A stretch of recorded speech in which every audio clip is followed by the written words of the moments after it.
पूरा देश जानता है, सभी मीडिया कर्मी जानते हैं, जनता भी जानती है कि भारतीय जनता पार्टी में जो नेता जाता है वो शुद्ध हो जाता है और भारतीय जनता पार्टी के बाहर आते ही वो बेईमान और भ्रष्ट हो जाता है। भारतीय जनता पार्टी किसी नेता को बर्दाश्त करती रहती है जब से सत्ता में है, लेकिन उसकी सत्ता का विरोध करने वाले को नहीं बर्दाश्त करती। भारतीय जनता पार्टी चुनाव नज़दीक आने पर विरोध पक्ष के नेताओं पर छापे मारती है और उनके भ्रष्टाचार की चीज़ों को उजागर करती है। भारतीय जनता पार्टी में सेंस नहीं है, भारतीय जनता पार्टी पक्षपाती है, भारतीय जनता पार्टी में स्वयं इस पार्टी में भ्रष्ट नेताओं की कमी नहीं है। आखिर क्या कारण है? भारतीय जनता पार्टी में आप जब तक हैं ईमानदार हैं, उससे बाहर जाने पर, उससे समर्थन वापस लेने पर ही आप बेईमान हो जाते हैं। इसका मतलब भारतीय जनता पार्टी भ्रष्ट नेताओं की शरणस्थली है। ये बात सच है। लेकिन अगर भारतीय जनता पार्टी कर रही है तो कर लो। जितने छोटे छोटे दैत्य हैं, तुम बड़े दैत्य बन के सबको खा जाओ। मानवीय भारत पार्टी का काम तुम कर रहे हो। भारत की जनता, देश की जनता का ये काम है। चलो तुम भ्रष्ट हो, तुमसे जनता निपट लेगी। मानवीय भारत पार्टी कमर कस चुकी है।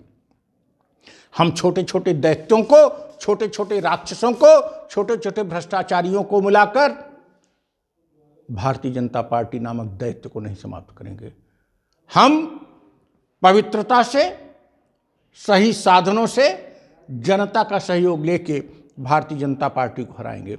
लेकिन अगर भारतीय जनता पार्टी भ्रष्ट नेताओं पर शिकंजा कस रही है, इनकम टैक्स के रेट डाल रही है, ईडी के रेट डाल रही है, उनको फंसा रही है, क्या बुरा है? छोटे छोटे दैत्यों को तो हमको नहीं खत्म करना पड़ेगा। और ये छोटे छोटे दैत्य अगर हमेशा जीवित रहेंगे तो आज भारतीय जनता पार्टी बड़ा दैत्य है, वो सत्ता में आएंगे, वो बड़े दैत्य हो जाएंगे। इसलिए भ्रष्ट लोगों का, राक्षसों का सफाया तो होना ही चाहिए। और अगर भारतीय जनता पार्टी यह काम अपने स्वार्थ के लिए भी कर रही है तो हम उसको कहते हैं करो। भ्रष्ट नेताओं को, राजनेताओं को राजनीति से बाहर करो। केवल आपकी पार्टी में भ्रष्ट नेता बचेंगे, उनसे हम जनता को लेकर आपसे निपट लेंगे। क्यों? क्योंकि आप तो भ्रष्ट नेताओं की शरणस्थली हैं।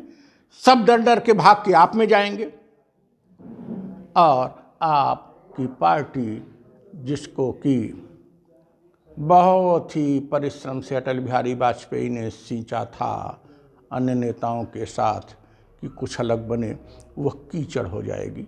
और उस कीचड़ को समाप्त करने के लिए हम आ रहे हैं। 2024 में भी आपको दिखाएंगे। हमारे ऊपर क्या ईडी भेजोगे, इनकम टैक्स डालोगे? हमारा लगभग 4 दशकों का सार्वजनिक जीवन पवित्र रहा है। आज भी हम जो बोलते हैं प्रामाणिक बोलते हैं। आज भी हम जो बोलते हैं डंके की चोट पर बोलते हैं। आज भी सही को सही, गलत को गलत कहते हैं। आपको हराने के लिए हम भ्रष्ट नेताओं से मिलने नहीं जा रहे हैं, न उनको यहां अपने पास फनकने देंगे। हम माफियाओं को नहीं मिला रहे हैं। हम नए नए नौजवानों को लेकर आपका मुकाबला करेंगे। आप उनको समाप्त करो। आपने बहुतों को समाप्त किया, किसी किसी की राजनीति आपने समाप्त कर दी, और कोई आपके डर से आपकी पार्टी में चला गया और आपकी पार्टी में उग रहा है, फल फूल रहा है, लेकिन है तो वही वो, अपना पुराना धंधा तो छोड़ा नहीं। ऐसी स्थिति में हम अपने पार्टी के कार्यकर्ताओं से, पार्टी के पदाधिकारियों से आग्रह करेंगे, अगर भारतीय जनता पार्टी अपने स्वार्थ के लिए ही सही, बेईमानी से ही सही, गलत लोगों पर शिकंजा कस रही है तो आपका काम आसान कर रही है। आपके पास सामने केवल रावण होगा और रावण से आप राम का रूप लीजिए, आप पवित्रता का रूप लीजिए, आप राम बनिए, हनुमान बनिए, लक्ष्मण बनिए। आप पवित्र साधनों से भारतीय जनता पार्टी को इस देश से, इस देश को जो संकीर्ण करते चले जा रहे हैं, इस देश को अंदर से घुन की तरह समाप्त कर रहे हैं, ऐसी भारतीय जनता पार्टी को 2024 और 2027-29 आते आते देश से बाहर करो। हमारा मतलब भारतीय जनता पार्टी नहीं, हमारा मतलब भ्रष्ट नेताओं को, हमारा मतलब संकीर्ण नेताओं को, हमारा मतलब राजनीतिक भ्रष्टाचार को देश से समाप्त करना है। और अगर इस दिशा में स्वार्थ के लिए ही सही वो लोग कर रहे हैं, वो सत्ता में हैं, तो अगर सही कर रहे हैं अर्थात गलत लोगों के ऊपर ही शिकंजा कस रहे हैं तो कसने दो, कस लो, तुम मेरा काम आसान कर रहे हो। Thank you. जय इंसानियत।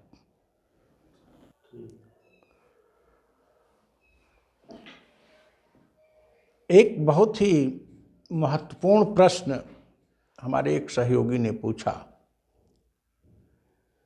कि निगेटिव थॉट्स बहुत आते हैं, इनसे कैसे बचा जाए।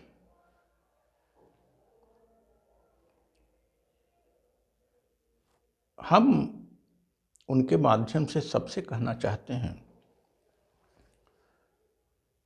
अगर आपको कष्ट पता ही न हो, दर्द क्या होता है पता ही न हो, और कष्ट और कठिनाइयां क्या होती हैं पता ही न हो, तो सुख की अनुभूति आपको कैसे होगी। अगर आप में निगेटिव थॉट्स नहीं आएंगे तो पॉजिटिव थॉट्स का रस आप कैसे पाओगे। आपको खट्टा, मीठा, कड़वा, नमकीन, कसैला तमाम स्वादों का पता न हो तो कैसे आप सोचोगे कि आपकी जिह्वा को, आपके अंतःकरण को कौन चीज अच्छी लगती है। अगर निगेटिव थॉट नहीं आ रहा है तब भी पॉजिटिव थॉट का सुख भोगने के लिए थोड़ी देर के लिए निगेटिव थॉट को सोच तो लीजिए और कंपेयर तो कर लीजिए। जब आप में मॉरल वैल्यूज होगा और पॉजिटिविटी होगी तो आपका अरे नो नो नो, ये निगेटिव चीज़ है, ये बढ़िया चीज़ है। आपको किसी दुकान में एक ही तरह के कपड़े मिलेंगे तो आप सबसे अच्छे को सेलेक्ट कैसे करोगे।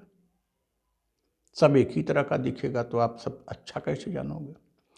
तो निगेटिव थॉट्स आना बुरा नहीं है, लेकिन अपने विवेक को, अपने इरादे को, अपने नैतिक मूल्यों को और पॉजिटिविटी की क्या उपादेयता है आपके लाइफ में, इसको हमेशा बनाए रखो।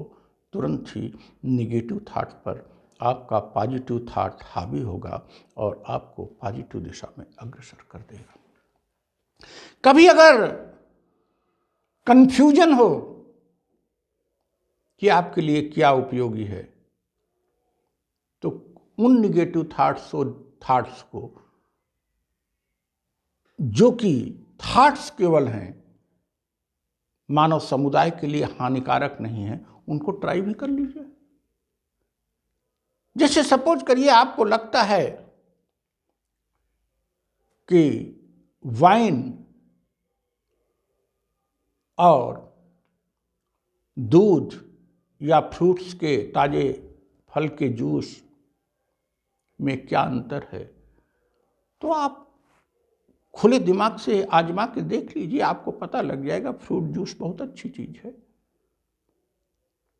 और वह पीने में भी खराब है। आप कहेंगे कि आप पिए हैं तभी बता रहे हैं, वो पीने में भी खराब लगती है, ऐसा मेरा अनुभव है। और बाद में भी उससे कुछ राहत नहीं मिलती।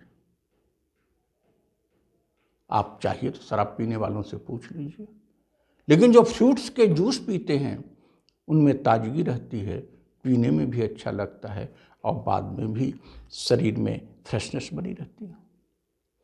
तो निगेटिव थॉट्स, जैसे आप किसी व्यक्ति को जिसको बुरा मान गए उसकी तरफ देख ही नहीं रहे हैं, तो उसके बारे में आप जाने कैसे? उसमें सुधार करना होगा तो कैसे करेंगे?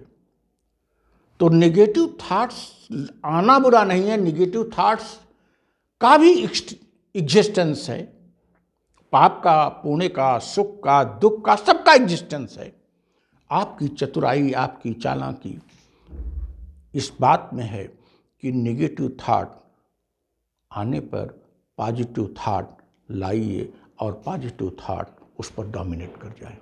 All the time positive thought और नेगेटिव थॉट में टकराव हो, पॉजिटिव थॉट अपनाते जाइए। कहीं अगर डायलेमा की स्थिति हो तो वहाँ नेगेटिव थॉट को, अगर वो समाज के लिए हानिकारक नहीं है तो अपना के भी देख लीजिए। आप शीघ्र ही अपने परीक्षण में पाएंगे कि पॉजिटिव थॉट में जो सुख है, जैसे आपको लगता है कि ईमानदारी से क्या फ़ायदा है, बेईमानी से क्या फ़ायदा है, और आप में मॉरल पॉजिटिविटी है, तो एक बेईमानी करके देख लीजिए। बेईमानी ऐसी करिए जिससे किसी का बड़ा नुकसान ना हो।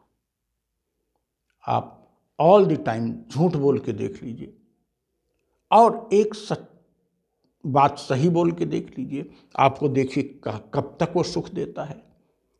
किसी के प्रति अच्छी बात करके देख लीजिए और किसी का बुरा चाह के देख लीजिए। बुरा चाहने पर आपको कष्ट ही कष्ट दिखाई पड़ेगा। तो मेरा अपना कहना है, मुक्ताकाश इस दिशा में विचार रखता है कि निगेटिव थॉट का आना अवश्य संभावी है, इससे घबराइए मत, लेकिन पॉजिटिव थॉट से कंपेयर करके all the time negative thought को किल करते रहिए, निगेटिव थॉट को दूर भगाते रहिए। लेकिन निगेटिव थॉट के आने के रास्ते को बंद कर देंगे तो आपके जीवन में उदासीनता आएगी, आपके जीवन में वैविध्य नहीं आएगा, आपके जीवन में तर्क की स्थिति नहीं होगी, और आप अच्छी से अच्छी थॉट का, अच्छे से अच्छे कार्य का वह सुख नहीं भोग पाएंगे जो सुख आपको भोगना चाहिए। This is all. Thank you.